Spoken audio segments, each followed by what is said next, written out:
going on, party people, college hoop heads? This is, I think, our 12th or 13th live stream for the magazine. Either way, my name is Stephen Bagel. I am one of your co-hosts this evening.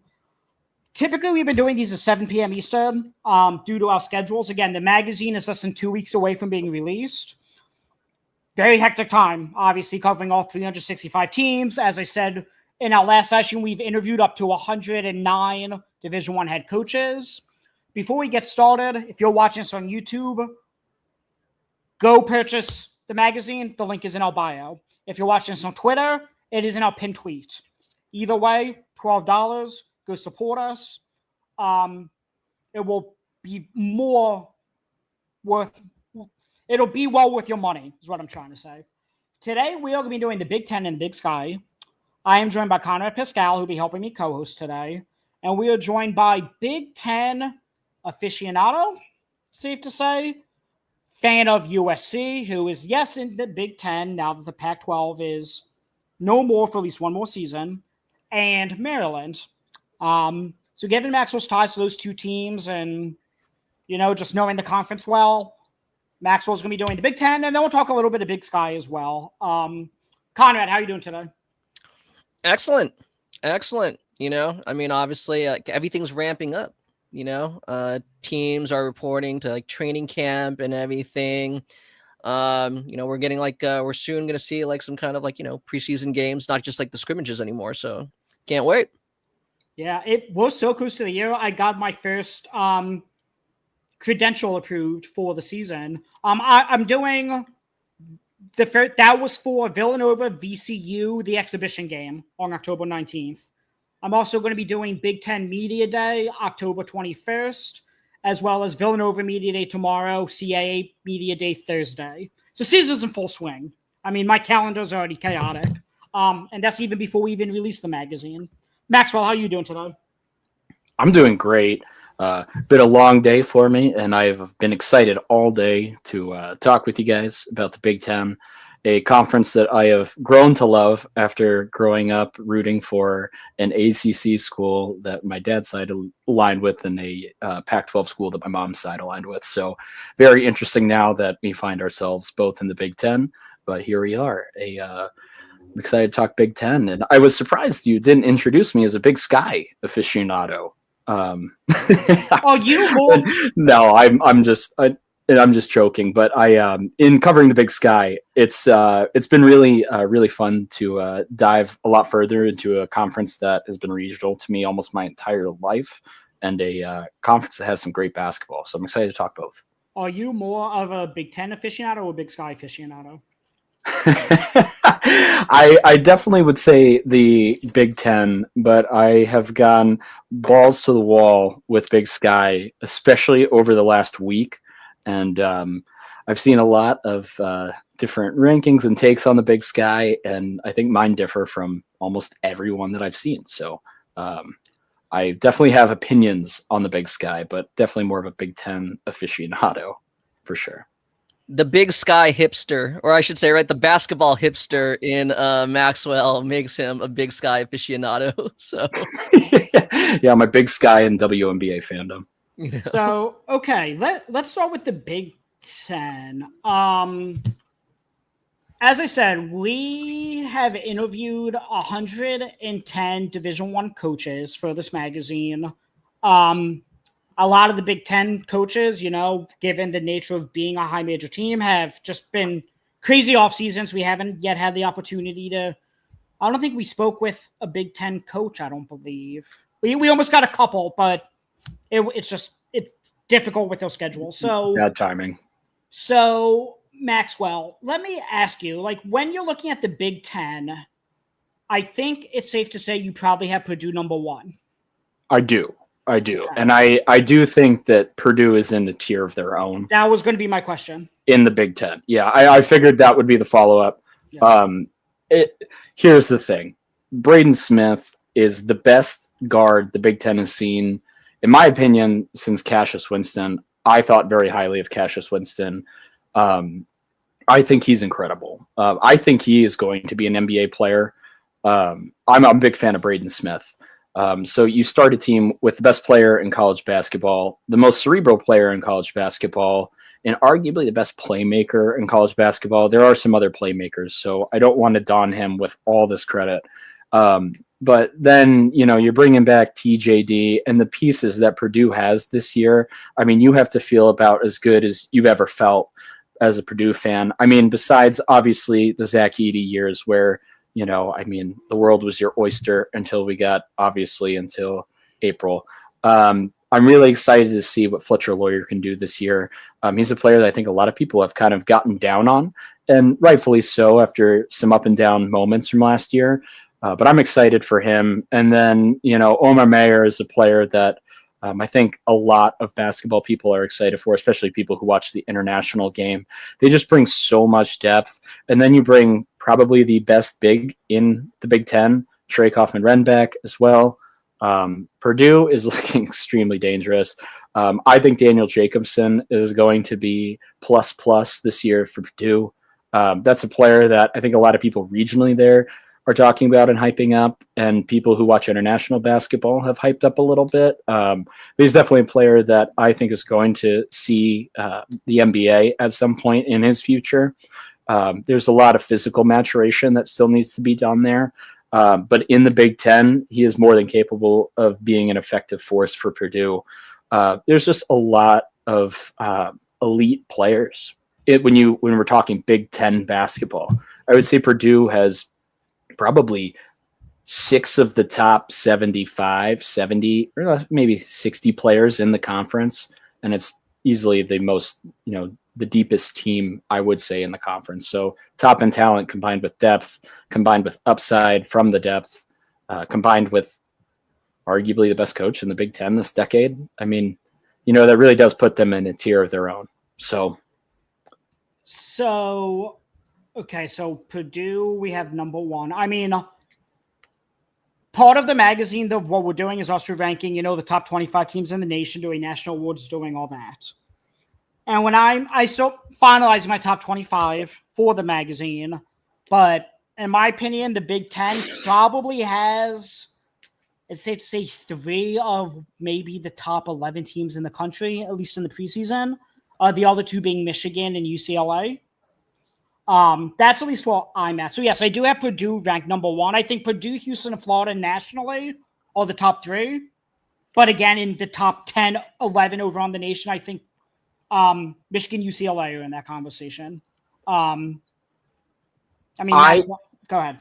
Yeah, with Michigan, I am extremely high on them as well. I think Dusty May is a top 3 coach in the conference, even after what he did in just, one season. I think the way that Michigan team played last season, you saw there's a clear identity already. And, that's something that is hard to do in college basketball. And I don't think people understand how hard it is to establish an identity that early in your tenure with especially a powerhouse program like that. I really love Roddy Gale. He's one of my favorite players in the Big Ten. Elliot Cadeau is coming in. That's going to be really interesting. I'm excited to see how he works in the Big Ten. I think his build physically is probably a little bit better set for the Big Ten than the ACC personally. He's going to see less quicker, faster guards, a lot more built, sturdier guards. The pace will be a little bit slower probably throughout the Big Ten. Comparative to the ACC. So I'm excited to see what he can do with Dusty May. Obviously, it's probably too late to mention Yaxel Lindeborg. He probably should have been the first person I mentioned.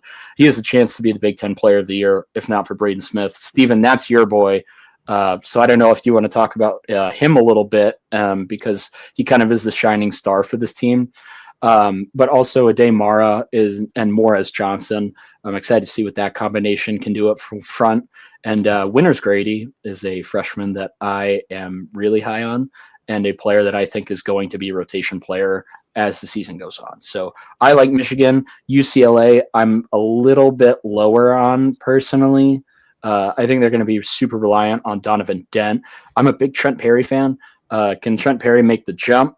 I believe so. But if that doesn't happen, I think they could be in some serious trouble. I don't know how Sky Clark is going to fit with Donovan Dent. That should be interesting. But I like Tyler Bilodeau. Xavier Booker is there. They have some interesting front court pieces. Eric Daly Jr. is there. I'm a little bit lower because I think UCLA needs a few more things to kind of hit right and hit their way. Whereas I think Michigan is more of we kind of know their identity. I know kind of what that team's approach is going to be. I know where they're going to be, feeding possessions to, or at least I feel very confident about that. I just feel a little bit more confident about what I'm going to see from Michigan compared to UCLA on the court. But I am high on both. I mean, I think they both deserve to be top 25 teams for sure. But I would say for me, Michigan would probably fall somewhere in the top 10, where UCLA is probably more of a top 20-ish range. So I'm just looking at, the Big Ten, just all 18 teams in the Big Ten, as Conrad just tweeted out. How many teams we saw last year, the SEC get a historical 14 teams in the NCAA tournament I'm referring to. I'm looking at the Big Ten. I think there's 11 teams that are almost a lock to get in. 11 teams that I think are probably 11 of the top maybe 35 teams in the country. I'm very high on the Big Ten this year. So with that said, I mean, Maxwell, is that insane? Preseason, no. I don't think that's insane. I think when you look at a lot of these schools on paper, between either the coaches they brought in, the players they brought in, the players that they already have, I mean, like, you think about like maybe the bottom like half of that 11 that you mentioned. I mean, you're talking about teams like USC. I think, potential. I mean, this is like anywhere from 4 to 12, I mean, like you got Ohio State, Michigan State, right? Michigan will probably be better than that, like I just said, but Wisconsin, USC has a chance if things fall right. Iowa will surely be in there. I'm very high on Iowa. I know that we're Danny Sprinkle fans. I think Washington's going to have a bounce back year this year. Maryland with Buzz Williams is going to have some year one buzz. I think even somewhere like Indiana that brings in some experience and an experienced coach who's a proven winner. I mean, you could even see somewhere like Minnesota. I'm high on Nico Medved and the Gophers this year. I think that they could shock some people. So I don't think that's a crazy take preseason. And there's definitely probably some teams I left out in that group for sure. Nebraska has Rink Mass back. Yes. Obviously Northwestern with Martinelli. Yeah, Nick Martinelli is coming back. Indiana, Oregon, Illinois. Like, this is a good conference. Yeah, and I like Oregon a lot this year. I think Jackson Shelstad has a chance to be one of the surprise players, and that's actually a team, real quick. I think Oregon's one of my teams that I like to shock some people this year. I kind of see them outside of the top 5 of the Big Ten in a lot of people's rankings. I think they surely could finish in the top 5. They bring back experience. They have maybe the second best guard in the conference. And we might be saying that when the season's all said and done. Jackson Shelstad, a player that I am super high on, I think has a future in the NBA personally. I think he has a chance to be the most improved player in the Big Ten and a player that was already dominating the conference last year. Super high on Oregon. And then, Stephen, I don't think it's a crazy thing to say. But I definitely think, like, kind of what I was talking about with UCLA, a lot of those teams are relying on, very interesting transfer pieces or freshman pieces, to get their lineup to click. And I think there's only a couple teams, in the Big Ten that are already kind of set in their identity, surefire top 15 teams right away. But I think for the rest, there's still something to prove. But saying that 11 will make it in the preseason is not crazy. So you're higher on Oregon. Do you want to become higher on Oregon? Please. Okay. First of all, shout out to one of our sponsors, CBB Analytics. Super resourceful. Like, writing this magazine, CBB Analytics has been so helpful I know, at least me, I've been using it for everything. My favorite tool, I'm actually using it right now for them, is you click on the team that you want to look, you go to combos, and it gives you type in the players you want from that team, and it spits out the percentile of net rating, the percentile of offensive, defensive rating, all that. So for Oregon, take a stab at when the three-man combo of Nate Biddle, Jackson Shelstad, and KJ Evans are on the court together. What percentile are they net rating in the country? 95th. What percentile are they on offensive rating? 97th. What are they defensive rating? Ooh, shit. That's actually a good one. I would say probably a tiny bit lower, probably like 88th. With all three of them on the court together, net rating, they're plus 37.9, which is in the 100 percentile. Their offensive rating with those three on the court is 127.1, which is 99th percentile, while their defensive rating is 89.2, which is 100% defensive rating. So 199, 100 for what it's worth. That's with all three of them on the court. Now, if I take out, let me see, and that was in 263 minutes. So for a three-man combo, decent sample size. Yeah, that is a decent sample size. If you do just Biddle and Shelstad, the two of them by themselves on the court together, Ooh, that's yeah. 850 minutes. So that's a substantial sample size. Absolutely, yeah. Net rating of 15.9, 94 percentile, 116.7 offensive rating, 88 percentile, 100.8 defensive rating, 89 percentile. Interesting. I mean, that's insane. I'm surprised. I'm surprised surprised it fell a little bit when KJ Evans went out on the defensive end, but those are insane percentiles. Let me see. I mean, I thought I was guessing high. I'm gonna try to share my screen here, just for perspective. Again, shout out to CBP. Can you guys see that? Okay. Yes. Yeah. Okay.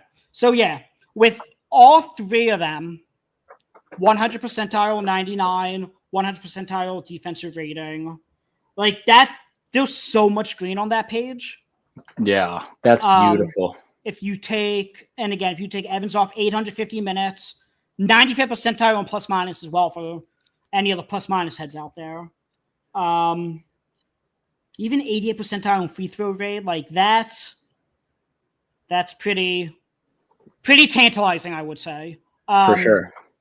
So Oregon is one of those 11 teams that I said are a lock. I mean, no one's ever really a lock in the preseason for the NCAA tournament, of course.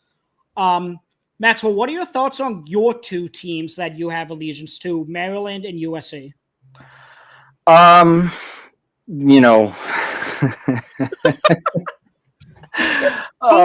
why do you do this to me? Just let Eric Musselman watch USC football on the beach in full USC uniform. For what it's worth, I don't have either of them in the top in that 11 I said are locks. I think they're 12 and 13 or 12 and 14 respectively. Man, see, USC might be the ultimate swing team in this conference. Yeah. Like, you're talking to a guy who watched Rodney Rice go from the Terps to now the Trojans. Probably my favorite college basketball player of all time at this point. Rodney Rice, shout out the boy. I love Rodney Rice. That's my guy. So I'm pumped to watch him play. USC has got a lot of interesting pieces, man. Marion Dickerson. I think Jerry Easter's going to be really good. I mean, if they had Elijah Arenas, that'd probably change some people's tune on them a little bit. I mean, people were talking about Jacob Kofi in the NBA draft, like just months ago. Not as a serious, first round prospect, but, I think some draft heads were, really liking what they saw, and USC's, player development definitely like that as well. They have been thrilled with him. I think USC has a chance. Terrence Williams is back. They have an experienced roster, man. I feel better about USC than I do Maryland. I'll say that. And I think for a few reasons, the experience, but also I think the upside of the younger talent is just better at USC right now.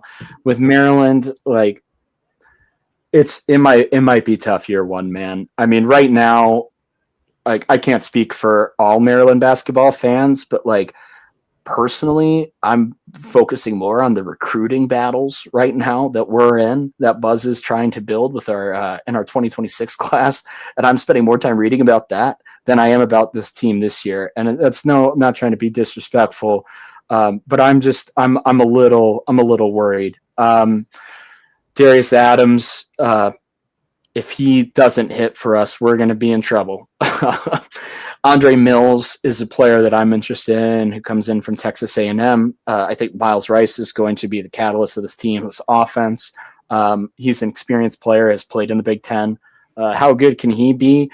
I don't know. We've been spoiled with Anthony Cowan and Melo Trimble and Jameer Young and so many good guards at Maryland. So it's tough sometimes, when you get guys who are maybe a tier below, like when you get the Fats Russells of the world or the Miles Rices of the world, hopefully I'm proved wrong, but I don't think that the hype is, necessarily deserved there. I'm worried about it. What gives me hope is that Buzz's system offensively and the identity of his teams, I think that can activate Miles Rice a lot more than where he's been previously. I'm excited to watch Solomon Washington play for the Terps. He's an absolute dog. Same with Pharrell Payne. Just two absolute dogs and guys that Maryland fans are going to love watching. And then Eli Saunders is a player that I think Maryland fans are going to fall in love with, because I think he'll be the player that we can count the most on this year. Just a guy who does it all right, always in the right spot. He can do a little bit of everything. He gets dirty. I'm a big fan of Elijah Saunders, and I was glad that Buzz was able to bring him in. So with USC, I'm a little bit more optimistic. With Maryland, I need to see what Buzz's system looks like there before I can really make a serious judgment, truthfully. But I'm worried about it. Now, the Terps in 2026, I'm very optimistic about already.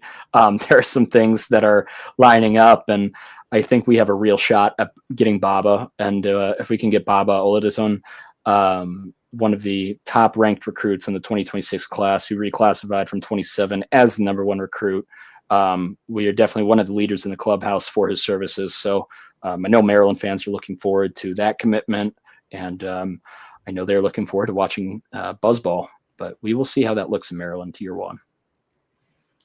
Let me ask you something about USC. I don't know if necessarily Eric Musselman has explicitly addressed this, but I find it interesting that it seems like, to me, on the outside looking in, it seems like he made a concerted effort when recruiting players through the transfer portal, specifically his graduate students, that they're all significantly above average 3-point shooters. Would you agree with that? It seems like he's quietly assembled one of the deeper, I would say, guard rotations, in terms of producing consistent floor spacing. These guys have been playing 4 or 5 years.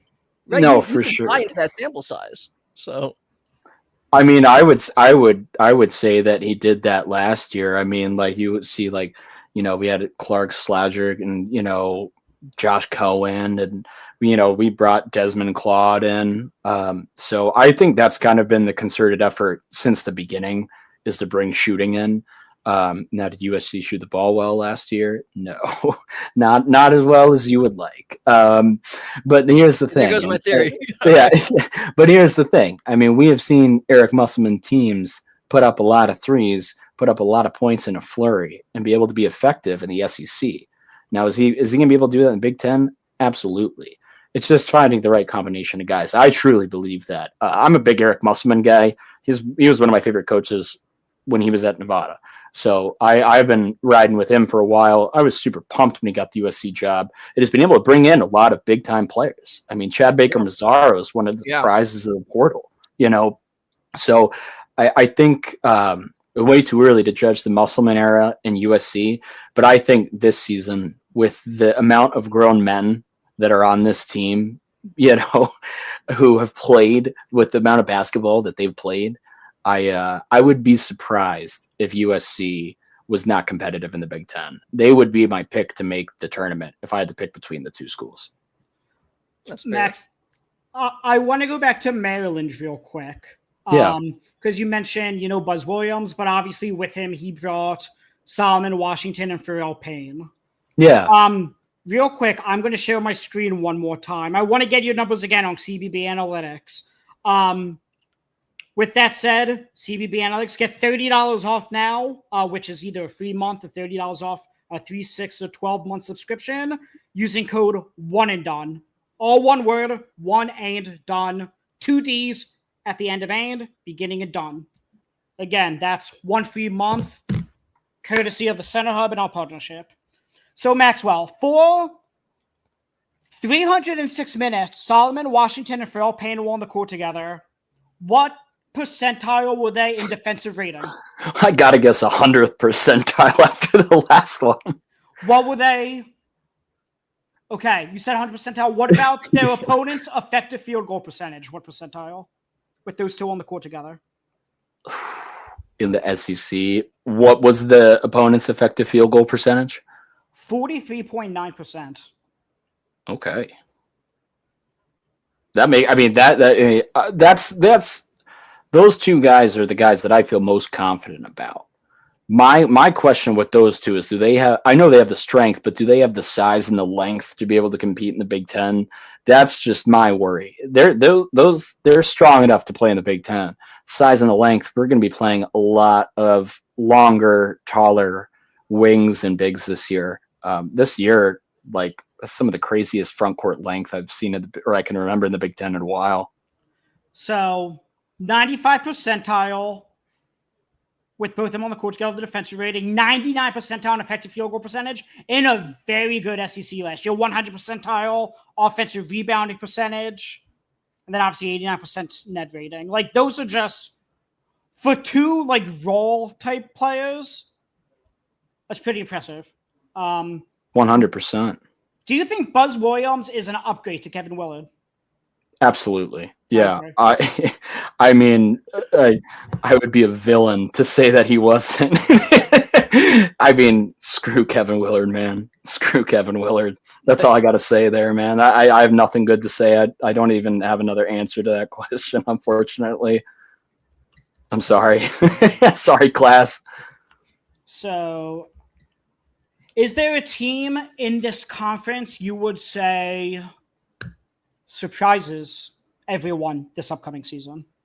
I have two, so I want to get yours. Ooh, interesting. I mean, I gave you one of mine already, and it was Oregon. I think if I had, can I give you two more?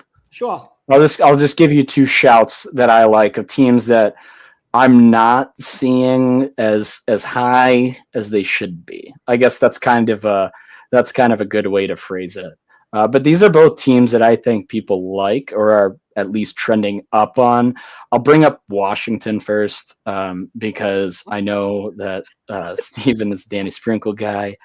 I'm high on Washington this year. I love Wesley Yates. He's one of my favorite players in the Big Ten. I think it could be really, really interesting with Claude Yates and Zoom Diallo.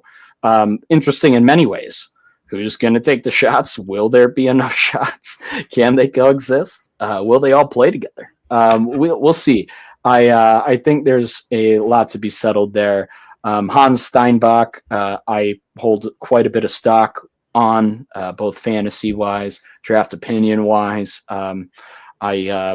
As the great Bill Simmons would say, I have a condo on Hans Steinbeck beachfront.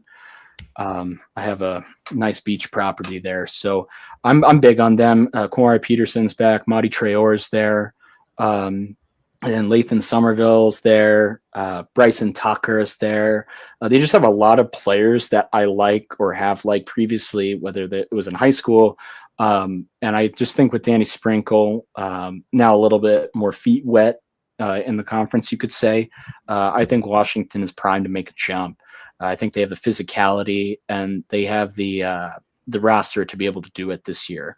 The other team that I wanted to talk about that I think could surprise, and some people are super high on them, some people are super low, and that's Iowa.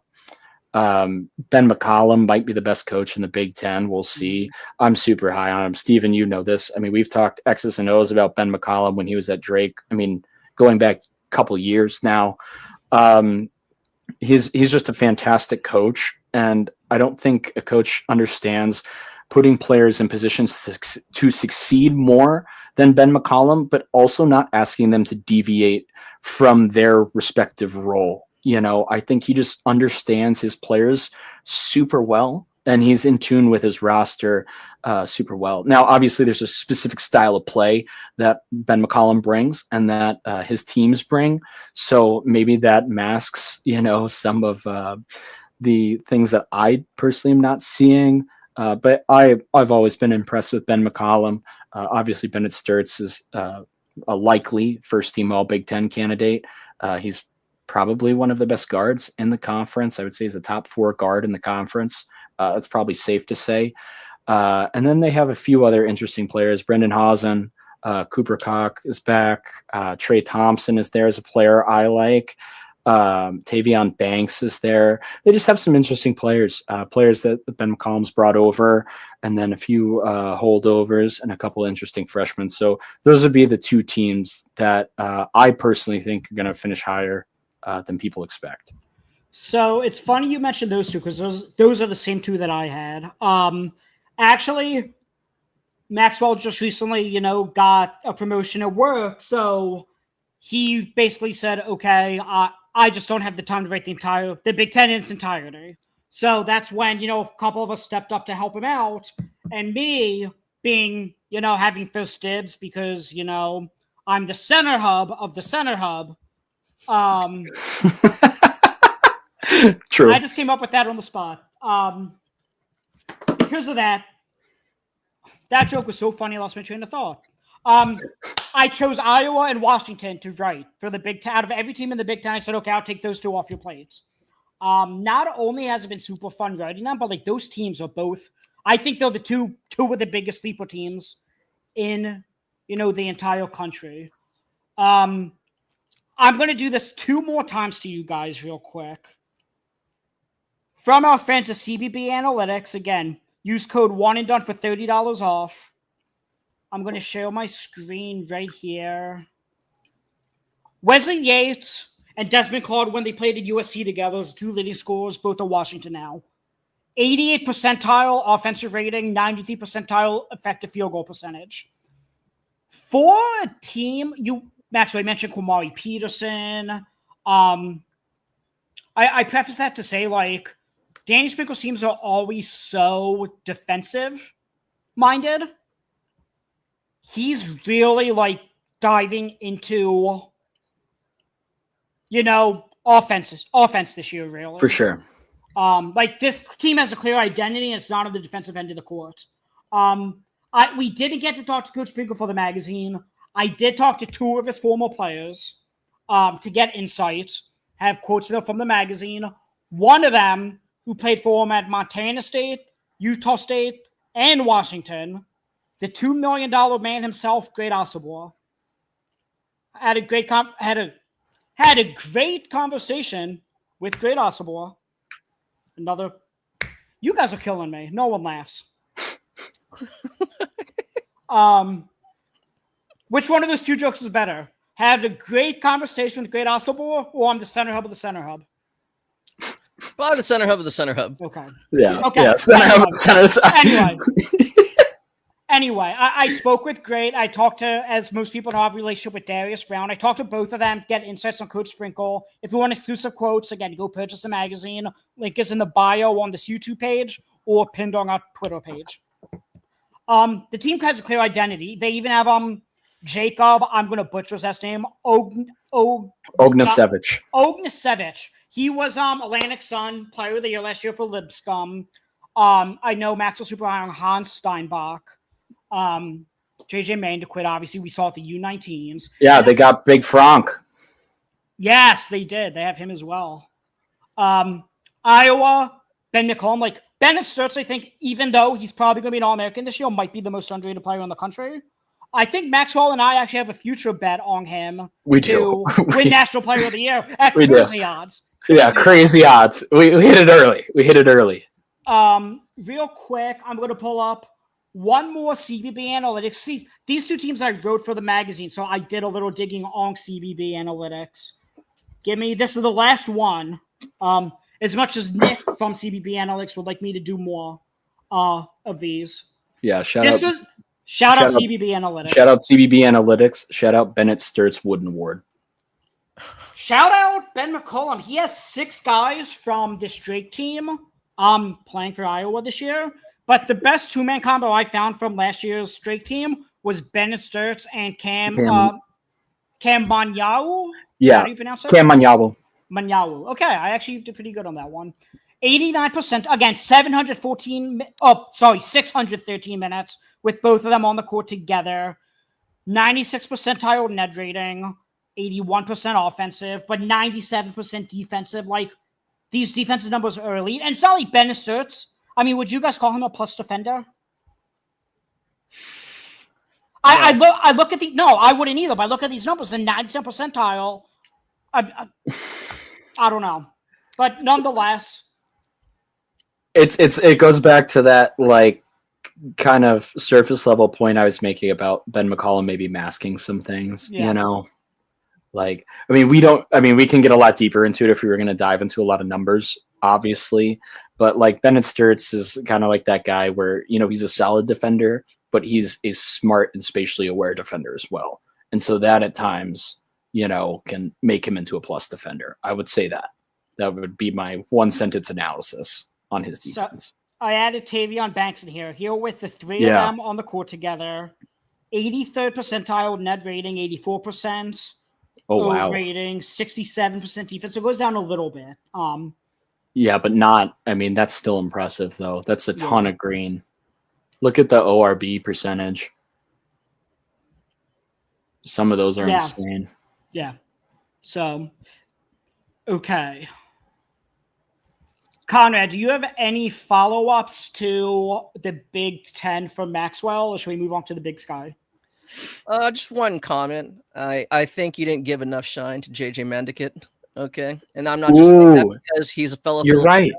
But as Steven was saying, as they're leaning into more of an offensive identity, I think he showed exactly what he's capable of.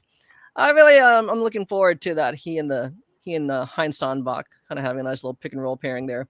But in terms of not so much follow up, but I kind of wanted like both your guys' insight. One of the teams who I think is kind of somewhat under the radar because they really literally finished in the middle of the Big Ten last year was Illinois, right? And it's easy to say like, well, Kasparis and Will Riley, they went on to the NBA.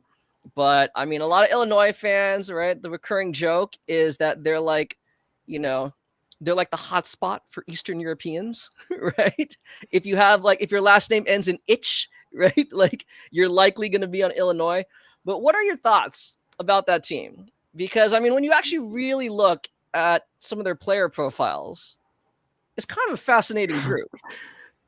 Okay. Between the Ivisic, Murkovic, Petrovic, Stojakovic, and then Ivisic to complete the itch sandwich, if you will.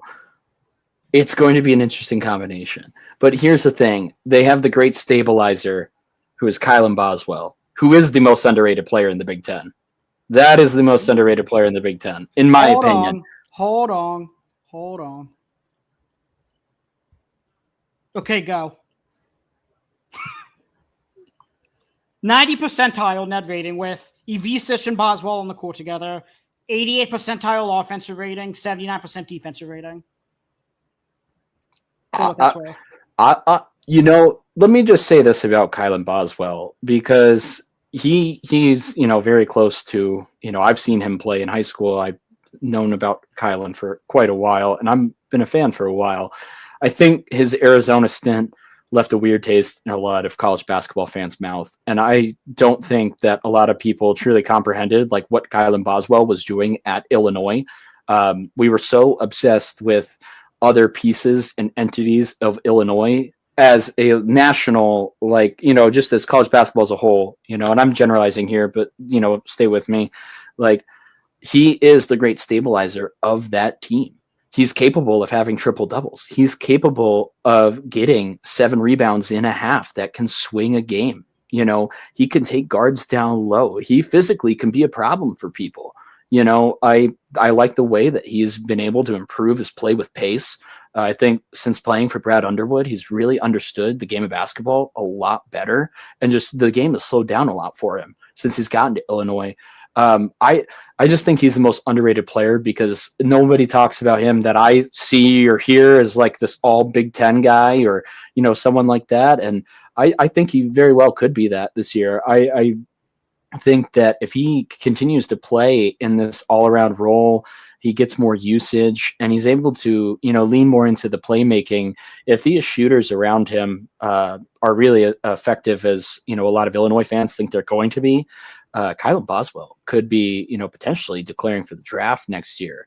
I think there's like a limit to where he can go in the NBA draft. I mean, he's probably going in the, you know, 40s, I would imagine, if he did have a stellar season and, you know, just based on size and a few other, you know, intangible skills that the NBA looks for. But in the college game, he's super effective. And Conrad, Illinois is in my top 4 in the Big Ten.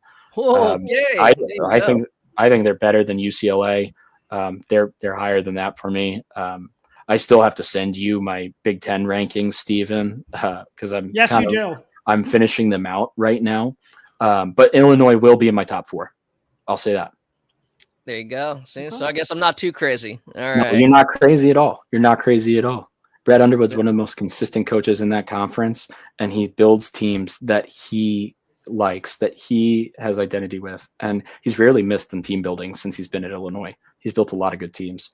One more, again, I don't want to neglect the Big Sky, but what do you think Ohio State's percentile on offensive rating was with Bruce Thornton, Devin Royal? You're an addict. You're an addict.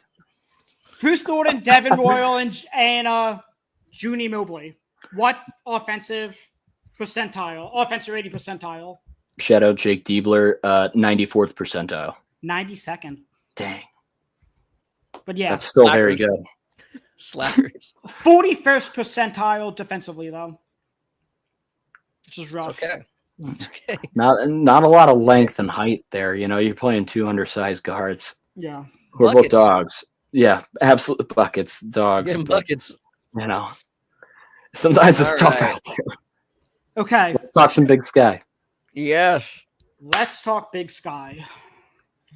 Maxwell. So Big Ten, I mean, most people watch this are, I'm sure, much familiar with the Big Ten and the Big Sky. Educate us. I mean, which teams / players should we really know about in this conference? All right. I got a few for you guys. I'm trying. It's kind of a hard place to start. I'm going to talk about a team that I have finishing in the upper half of the conference first, and that's Idaho, the Idaho Vandals. They are a team that has a lot of interesting players, but they have my favorite player in the Big Sky, and that is Jack Payne. He is a do-it-all player for the Vandals. He's going to start on the wing for them this year. He's a guy who gets rebounds, can play make. He literally does everything for that team. He's a super impressive player. I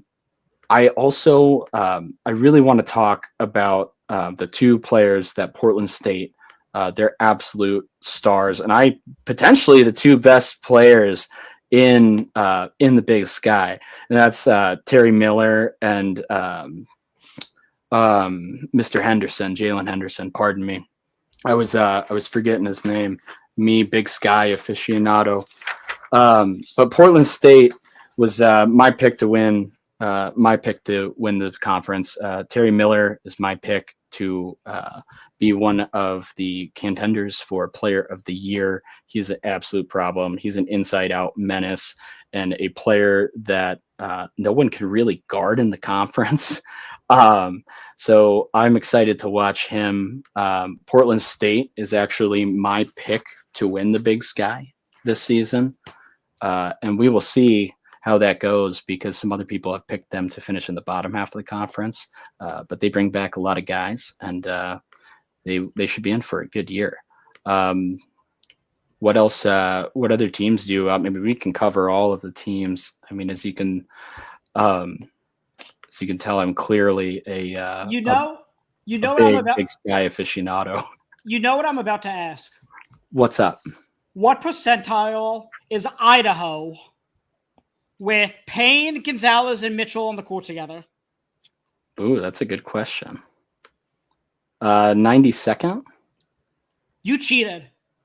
You knew it was coming because it's I- 92nd. I had to hit you with the repeat. 118.1. Only defensively is 29 percentile, so obviously that's rough. Yeah, that's definitely it's not ideal. And then real quick, I want to do Portland State just because again they have Can you pull up Portland State's? Yeah, I'm doing it right now. You don't see much continuity with a lot of mid-majors. So when I see it, I'm going to jump on Stands it and out, see. yeah. Yeah. Okay, so Terry Miller. Who else am I putting in here? Let's put in Jalen Henderson. Jalen Henderson. You got to put in Jalen Henderson. And Trayvon Minot. Yeah. I mean, that's really the big three for Portland State. So I actually got to talk to Coach Coburn in the offseason, and he was super excited about the combination of Terry Miller and Jalen Henderson. But when we talked at the time, Trayvon Minot didn't have his eligibility. He was still waiting on a waiver. So that was a huge win for Portland State, and that was why I picked them. They have a lot of continuity, as you said, Stephen. Bryson Long and Kelsey Phipps are two players that Coach Coburn mentioned that he was excited about this season. And I'm really excited for Charles Chukwu. That was another player that Coach Coburn was excited to talk about. So between Portland State for sure has the best big three in the conference. And I think they have one of the best coaches in the conference as well. Coach Coburn was very humbly optimistic talking about his team and really comfortable talking about his team. He knew, there was a clear understanding of that team's identity, about, who they were going to be looking for this year, the players that had made improvements in the summer.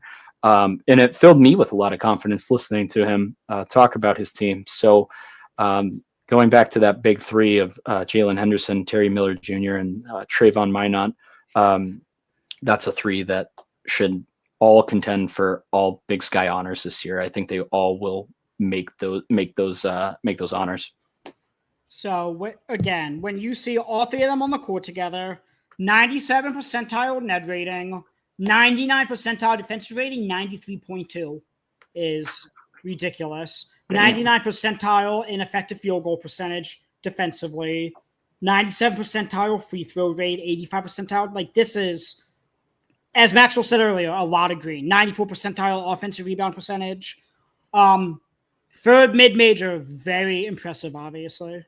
Yeah. And also, if you, with Idaho, if you want to go back to Idaho real quick, I would, if you can do a 4-man of Tyler Linhart, Christian Gonzalez, Colton Mitchell, and Jack Payne, that 4 is going to be seen a lot this year. Okay, 109 minutes together. Okay, yeah. So it was limited minutes last year, but what is 78 percentile offensive rating, 40% defensive rating, 65 percentile net rating. Okay. But again, 95 percentile with 3 of them on the court, and Linhart. Small sample size. Yeah. But yeah, Idaho and Portland State are two teams that I finished in the top half. Obviously, I just said that Portland State was my pick, but we were also talking Idaho because it's Jack Payne's my favorite player in the conference. Terry Miller is probably my second favorite player for what it's worth. But Christian Gonzalez and Colton Miller is the backcourt combination for Idaho that might be the best backcourt combination in the conference. Those two players are both dynamic guards. They've both shown that they can score at this level already. And they're both all conference guards, all conference level, similar to the Portland State Big Three. I don't think it's a stretch that all 5 of those players would be all Big Sky honors at some level or another this season. Is there any?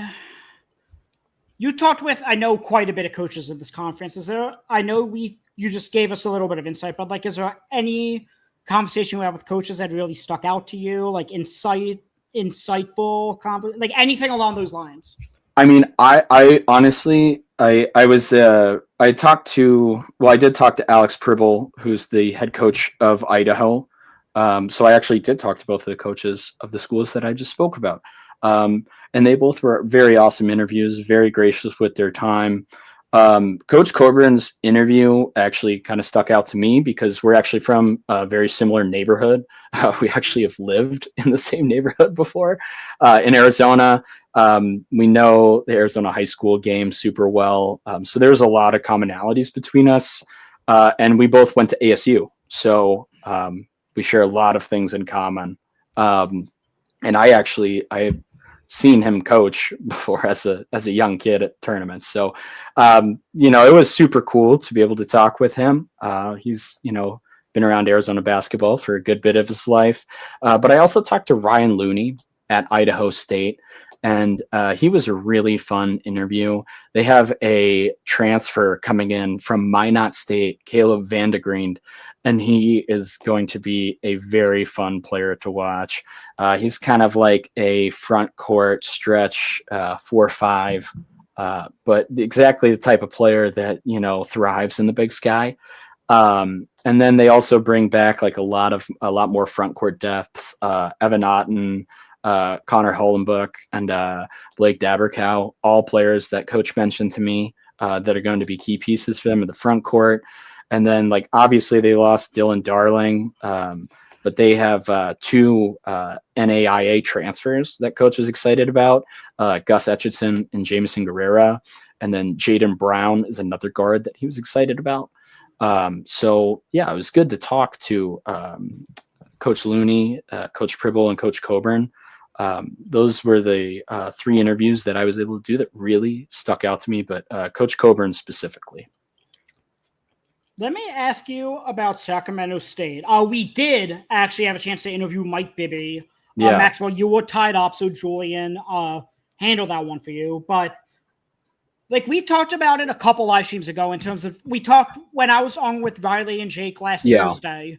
I was talking about, how John Schulman from Central Arkansas is always historically pretty bad. But like he was so infectious, he made you want to believe in that team. Yeah. Mike Bibby was the same way. Like listening to that conversation, like he wanted you to believe everything, and I think he truly did believe it. Mike Bibby was like the confident gambler at the table who didn't, who's not bluffing, not showing, but he knows he's got one of the best hands at the table. That's what that interview really felt like to me. Mike was super gracious with his time. He and Julian had a great interview. And what really stuck out to me, Steven, kind of like I think you're kind of like beating down the right path there. Like Mike didn't give anything away in that interview. No. He's the only Big Sky coach who didn't give any roster insight to us, like serious roster insight. Like, hey, Mikey Williams is starting. He was so confident in all of his answers. He's, we'll see. We're gonna find out. We're gonna see. We have a lot of good players. A lot of, he was just, it wasn't like him not knowing, but it was him. He knows that the hand that he has at the table. He's got players like Mikey Williams, Jeremiah Cherry is a really exciting player from UNLV. Brandon Gardner is a really interesting transfer. Shout out ASU. Prophet Johnson's probably going to start next to Mikey Williams. They bring back, I don't think they really bring back anyone. Shakir O'Neal comes back. Yeah, I don't think they bring back a soul. They bring a kid from actually one of the schools that I did go to, Scottsdale Community College, Zach Anderson, a really interesting player. I've actually seen him a couple times around that campus, as that's where I do currently go to school. They have a really interesting team. Armand Mahdi is a transfer from NAU. that a lot of people are hyped about around that program that I've been reading. So yeah, they just have a lot of interesting pieces, and it's one of those things where, like, I don't think anyone knows what that's going to look like besides the people in that building. And I think for Mike Bibby, Shaquille O'Neal, and the entire team, coaching staff, management staff of Sacramento State, I think that's how they like it. You know, before Julian took that interview, he was like asking me, like, you know, because he was excited. You know, it's Mike Bibby, right? And he's like, you're throwing like, hey, right, throwing out some ideas off of each other of questions he could ask. And you know, we were talking about that, like, Mike Bibby he's an interesting situation, right? He and Sacramento State, in the sense that right now, entering the season, like, Mike Bibby, his reputation of who he is way bigger than the program, right? That he's taking over, which could be a good thing or a bad thing. It's funny because I actually did have a chance to listen to the interview that Julian conducted. And while I totally agree with how you guys interpret it, I also felt like it was a guy, like, I could see like a guy, like, you know, kind of like pounding my chest, like, this is my home and I'm defending my home. Like, this is like very territorial to him, you know? 100%. So, I mean, I could definitely see, you know, like I said, it's a little different for him, you know, kind of building up that program. And I also wonder too, like, for guys like him, you know, I know this is about basketball, but it's kind of like, I likened it to like Deion Sanders. Like, is your reputation as like one of the best players at your craft, does that help your recruiting process? You know what I'm saying? Like, because now these parents grew up watching you, so they know what you're about, you know? I don't know. That's TBD. I'm excited. But before we finish off, I had one question actually. Yeah. You kind of glossed over them, even though I think on other media outlets, they seem to be one of the favorites for the Big Sky, which is Montana, right? You don't have to tell us where you're ranking them, but I think there's a lot of excitement about Money Williams, right? He's like 100%, right? Reigning sixth player of the year. And there's a lot of like talk that he's kind of going to have the opportunity to be like the first option for the team, you know, be like one of the alphas and potentially kind of be in the conversation for conference player of the year. Like, what are your thoughts about that? Do you think that's actually like feasible? And can he continue to carry Montana to the top of this conference? So to be transparent, because you asked, I do have Montana finishing second in the Big Sky behind Portland State. I'm also very high on Money Williams. I like Brooklyn Hicks, who's going to join him in the backcourt. He might be the best perimeter athlete in this conference. He's a UNLV transfer. And a player that I'm really excited to see play alongside Money Williams. I think they could be a serious problem. And that's why I'm picking them second. It's the basis of those two players. Tejan Sawyer's back, who was starting last year for them. Caden Betts comes in from Minnesota. That's a player that I'm interested to watch. And then Grant Kepley is a Western Washington transfer that's got some juice that I think we'll start to see some minutes. Tyler Isaac and Courtney Anderson Jr. are also there. Both are transfers. Isaac from JUCO, and then Anderson was where is he? I think he transferred in from Colorado, if I remember correctly. Yeah. Colorado State. Colorado. Okay, yeah, but those are also two interesting transfers to watch. And then Chase Henderson was a player that, upon further research, he's coming off of a redshirt year, and he's a player that has garnered some excitement. So wait and see on that. But they have a lot of very good players, especially for the Big Sky. That top 7 for Montana is just about as good as anyone's in the conference. The reason why I don't have them as high as other teams is I just don't think that their starting 5 talent is as good as Portland State's specifically, and they're kind of in the same tier with a few other schools for me as far as starting 5s go. Love it. Okay, Connor, anything else, or you think we're ready to sign off? No, I think we're good. I mean, that's the beauty of a 10-team conference.